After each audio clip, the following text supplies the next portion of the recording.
આજરોજ અમે ઇલેક્શન કમિશનમાં આપને જેમ ખ્યાલ હોય કે આજના 3 જવાબદાર ન્યૂઝપેપરમાં આજે એક સમાજને, ક્ષત્રિય સમાજને અપીલ કરતો અને સમા વિરસે ભૂષણમ આ 2 ટેગલાઇન સાથે એક જે સંદેશો આપવામાં આવ્યો છે એમાં અમુક વ્યક્તિઓના નામ છે જેમાં આદર્શ આચારસંહિતાનો ભંગ પણ થાય છે.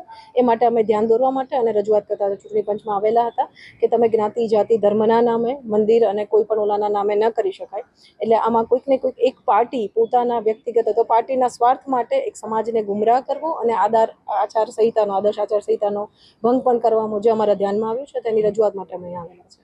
ભારત દેશની લોકશાહીનું તંત્ર, લોકશાહીનો ચૂંટણી અત્યારે ચાલી રહી છે.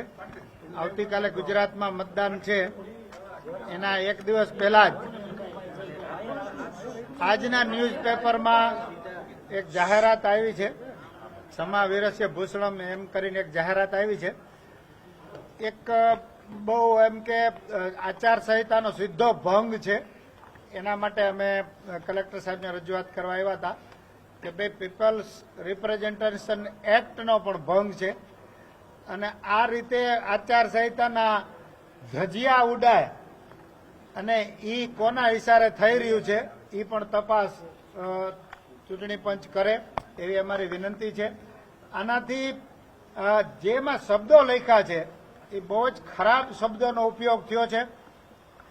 સામાન્ય એક પત્રિકા પાટીદાર સમાજના યુવાનો એ બહાર પાડી તો 2 દિવસમાં એમાં પગલાં લેવાના. તો આમાં પણ સરકારી તંત્ર કોને આ જાહેરાત પરથી કરી છે નિયમ હોવા છતાં એમાં કોઈ પણ જાતનો ઉલ્લેખ નથી, સરનામું નથી, મોબાઈલ નંબર નથી. એની પૂર્વ મંજૂરી પણ લીધી છે કેમ એ પણ શંકાનો વિષય છે. એટલા માટે સંપૂર્ણપણે આચારસંહિતાનો ભંગ થઈ રહ્યો છે તો એમાં તાત્કાલિક અસરથી પગલાં લેવા જોઈએ.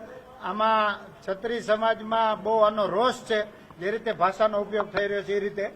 અને કોના ઇશારે આ બધી પત્રિકાઓ બહાર પડી છે આમાં લખ્યું પણ નથી, પણ એક પક્ષને મદદરૂપ થવા માટે આ પત્રિકા બહાર પડી હોય એવું સ્પષ્ટપણે દેખાઈ આવે છે.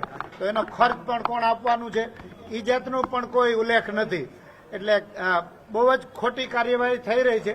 જ્યારે અત્યાર સુધી ક્ષત્રિય સમાજની સામાજિક લડત, ક્ષત્રિય અસ્મિતા આંદોલન એક સિસ્ટમેટિક ઢબથી શાંતિપૂર્વક રીતે ચાલી રહ્યું છે, ત્યારે આ પ્રકારના એક અશાંતિ ડોળવાનો પ્રયત્ન થઈ રહ્યો હોય તો સરકાર અને ચૂંટણી પંચ આના માટે તાત્કાલિક કાર્યવાહી કરે.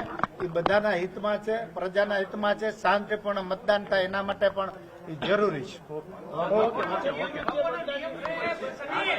કોપી છે ને એની કોપી આમાંથી પીડીએફ આપને સર્વેને મોકલશું કે પીપલ્સ રિપ્રેઝેન્ટેશન એક્ટ 1951 છે એની એક કલમનો સીધો ભંગ થાય છે એ આમાં લખેલું છે.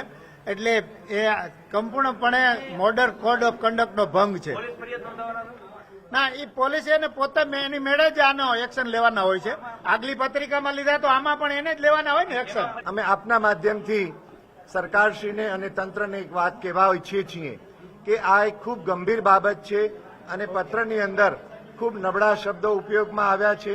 વર્ગ વિગ્રહ, જાતિ વિગ્રહ, જ્ઞાતિ વિગ્રહ થઈ શકે એવી ગંભીર આ બાબત છે. આવતીકાલે ચૂંટણીનું મહાપર્વ છે. એવે વખતે આજે જો આ આવે તો ખૂબ ગંભીર બાબત છે એને અમે વખોડી કાઢીએ છીએ અને તાત્કાલિક નિર્ણયની અમે માંગણી કરી.